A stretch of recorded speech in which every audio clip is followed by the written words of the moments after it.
Hi and welcome to another edition of PEP Business TV. Today we're going to talk about the sales process. Now this is a large and complicated subject. Everyone will have an opinion of how many steps to the sale there should be. The one thing that is common is that those people that succeed do have a process and they do follow it. It helps them sell more cars and earn more money. So there's lots of issues for us to talk about here. And we've taken some of your key questions just to give us a bit of structure for a chat this morning. So let's start with one of those, and it's a real simple one, Ian, to start with. Why do we bother to have a sales process? Yeah, good point really. I think one of the main things is that it gives a sales department some level of control. It provides a structure for the salespeople to work to.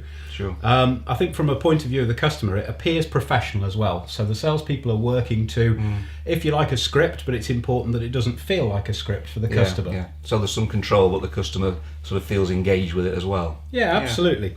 Yeah. I think it helps with profitability, because it means that we're doing the same things consistently each time. So I say the important thing is that it doesn't feel like it's scripted. And it can't it? If it's not delivered well, it can feel as though it's sort of someone reading it through a script, and that's not what we want to do. No, absolutely. I think every experience has got to feel personal in terms of the customer experience and expectations, if you like.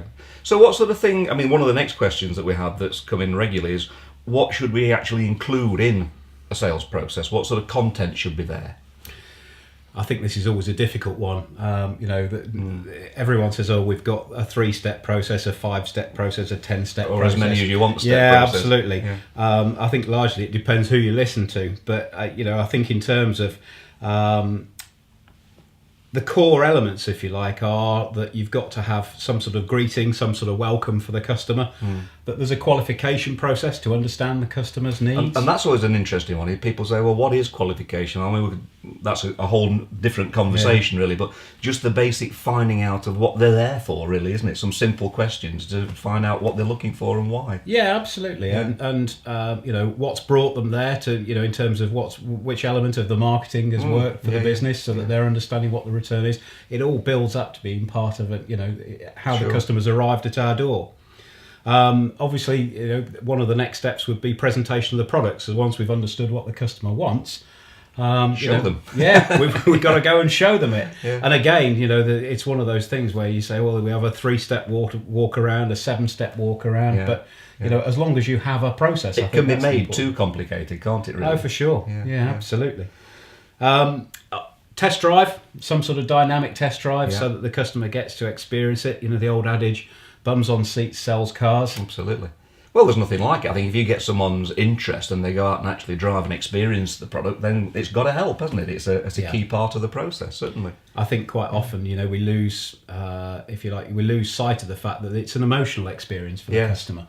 Whilst everyone will try and justify it as saying it's something that they've got in their minds and it's they can justify it. At the end of the day, more often than not, it's a heart-based purchase. Heart-based Absolutely. Purchase.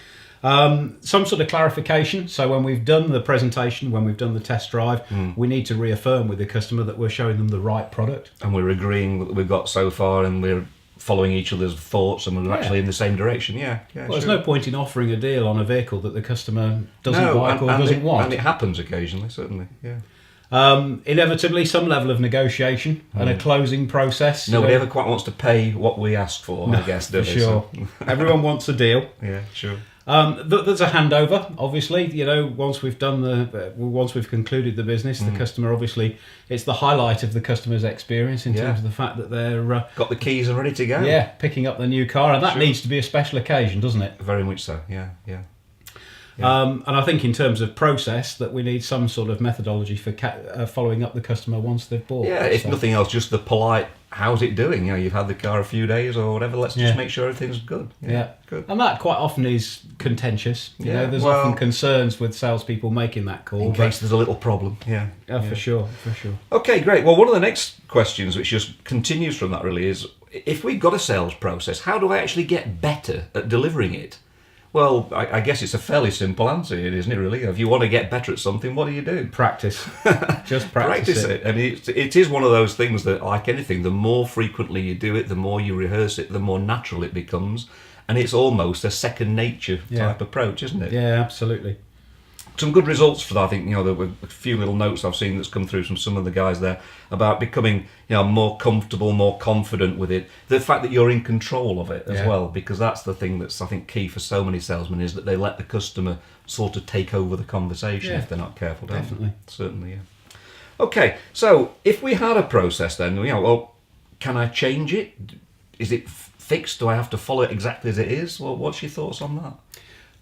No, I think you can adapt it, and I think it's important that you do in terms of each individual customer. As we've said, everyone's going to be different. Someone buying a small vehicle versus someone buying, let's say, a light commercial vehicle, their needs are going to be completely different. And whilst the process exists so that there is a step-by-step, if you like, route through to the sale, everybody's different, and I think it's important that we vary it. Well, the customers are different, but also salespeople are different. So there's nothing wrong in adding your own personality to it, is. I think the fact that there's a structure that you follow is great, but it's a little bit like saying, McDonald's all say the same things, and they all offer you the same things in the same way, and do they want you to have a nice day? Yeah. But it says it in their process, where here you've got to try and just develop your own style, I think. Yeah, absolutely. Yeah. Definitely. Okay, and another thought then, that was a similar question, but slightly different. If the sales process works now, well, why would I bother to change it? Well, if it's working, maybe you don't. Well, quite, yeah. Why bother? But I think, one of the things which is important, Mike, is that, things evolve and change over time. And if you look back over, let's say, the last 30 years about the way the motor industry's changed, the way people search for cars now by, doing the majority of their research online, internet search, probably means that, salespeople have to be more aware today and more product savvy than they ever have been before. But if the process is fine, the process itself may not need to change, but just need to have your own individual style applied to it. That's the thing that's important, I think, with this, isn't it? Yeah, and I think the other thing is that the process and the style fits the product. Absolutely. Because, again, maybe price plays a part, maybe the type of vehicle plays a part, but, it's appropriate that the process matches the customer and matches the product that you're selling. Yeah. So, one last question we'll take, because we could talk about this all day, I guess, and we better stop, otherwise we'll go on all day. We had a question, a very simple one that came through the other day. It said, if we don't have a sales process, how or where do we start? Well, it's a very fair question, and for some markets and some individuals, it's real. We're just starting out, we haven't got this in place yet. What do we do? Yeah. Well, I guess we can help there a little, can't we? Yeah, help is at hand. Obviously, it's one of the things that you would expect from a management point of view to be implemented at that level. But obviously, talking to us will help, and obviously there's a route that we can go through. Well, as you would expect, we wouldn't take you this far through a conversation and then just leave you high and dry with no help. So we have created quite a comprehensive 8-step process, 8 modules of training that sit within our business school. And it's going to take you through all these individual steps of sales process as we see them in some detail, but providing you with not only the questions that you might ask yourself, but the answers as well. And some of the statements that you might want to use, some of the questions you might want to use with customers that will help you develop a very clear and positive sales process. And there's no doubt about it, the better you are at that and the more you practice it, the more lucky you get. You start to sell more cars, you start to earn some more money. And I'm sure you're all pretty interested in that. So I guess what we really wanted to do here now is ask you to follow the link, take yourselves through to the business school, become a member if you're not already, and have a look at that sales process program and really get the most out of what we really have to show you on that. Yeah, don't forget to go to the link to also download the free elements that are there that will really help you. We've put on a couple of documents that's going to help you understand the process and just give you some assistance in your learning. So take a look at those, they're for free. Okay. See you next time. Thanks for joining us. Bye for now.